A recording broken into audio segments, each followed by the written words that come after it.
This is lesson 45, this introduction to coordinate proofs. The key word on this is it's just introduction. So don't get all excited about the word proof yet. That comes a little bit later with these.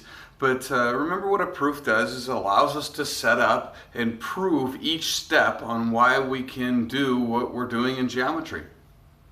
For this one, when we're talking about a coordinate proof, what it would allow us to do is to take a normal geometric figure and place it onto a coordinate plane.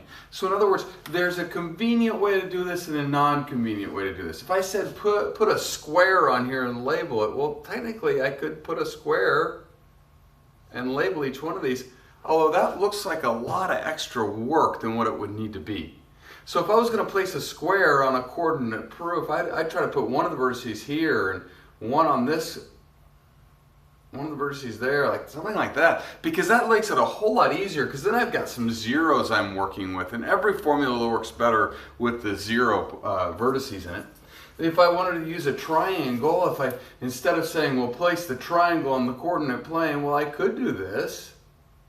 But why do that if I could move that so that I would have a vertex at 0, 0 and another one like this? This would be the same triangle, but it would be a lot easier to work with.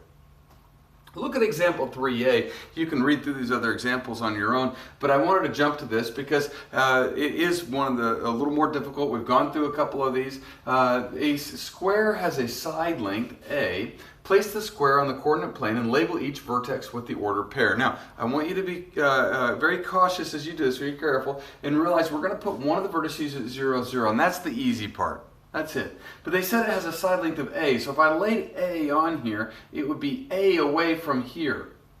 A away from the 0, 0 would be at the point a comma 0. I don't know what a is. If it makes more sense to say in your head that it would be a length of 6, you would say this is 0, 0, then this one is 6, 0. Why? The first one on the ordered pair is going to be my x distance. So this would be a away from this. If I started back here in vertices and went up a, I would be going left and right 0, so that's a 0, but this is going to be a in the upward direction. So this is 0 comma a. So I have 0, 0, a 0, and 0a.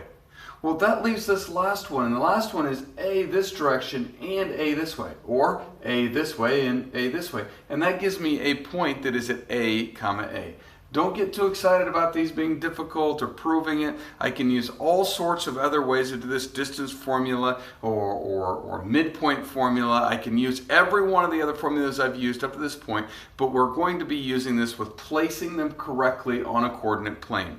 Technically, I could have put it like moved over here, and this would have been a half an a, negative half an a back, and a positive half a forward. There's no reason to do all that. Place it as close to the vertex on the origin. Put everything in the first quadrant so you're all positive. That makes life a lot easier when you're dealing with these proofs.